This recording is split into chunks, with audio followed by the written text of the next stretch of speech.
Hey everyone, this is Cathy from theintimacydojo.com, and we're here with Reid from readaboutsex.com. Alright. Reid, what do you do if it feels like your lover is losing interest? I'm sorry, what? You smack him!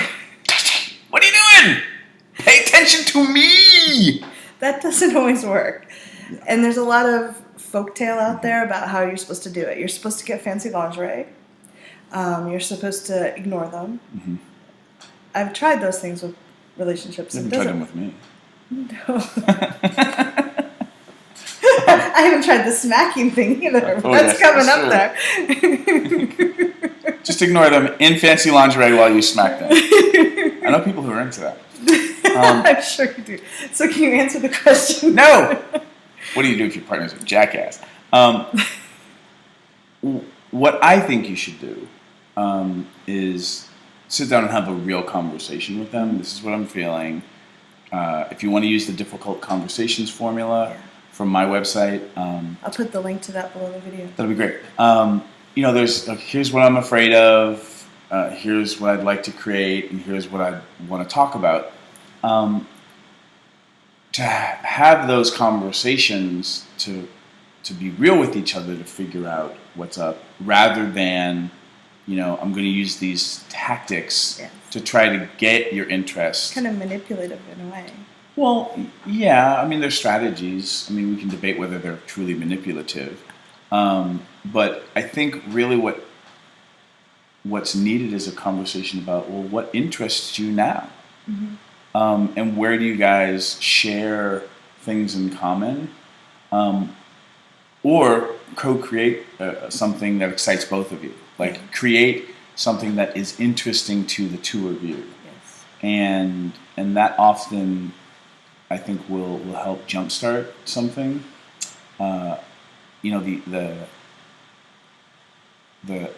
adage around, once people who've been together for a while, who've had kids, once the kids leave for college, they have no interest. They have no interest in each other because the group project of raising a family and getting them out of the nest is now complete. So the idea of creating a new team project, and again, you don't even have to have kids for that. You could just be.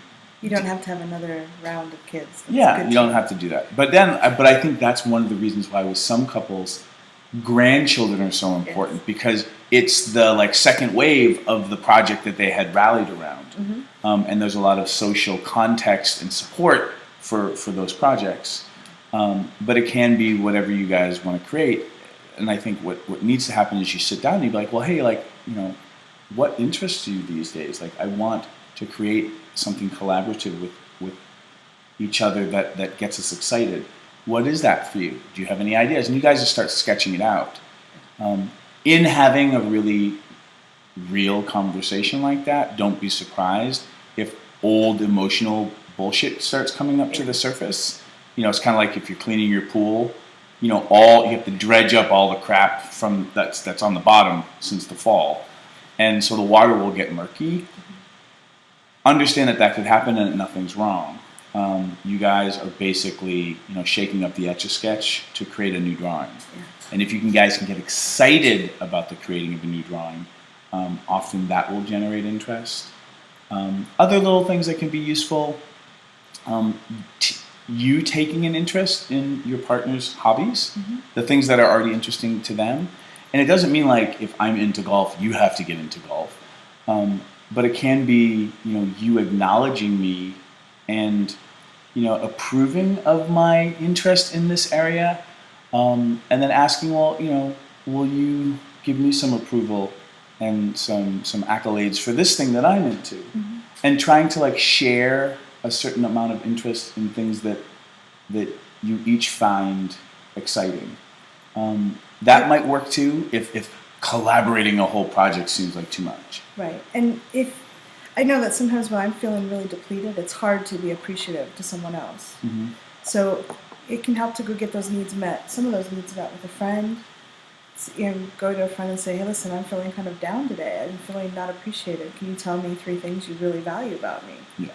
go get those needs met someplace else. In addition, if you just have one resource, you're going to want to grab on, and you may not be giving room for your partner to just have space to appreciate. Yeah, and beware of if you're trapped in this trap of my partner's just not interesting.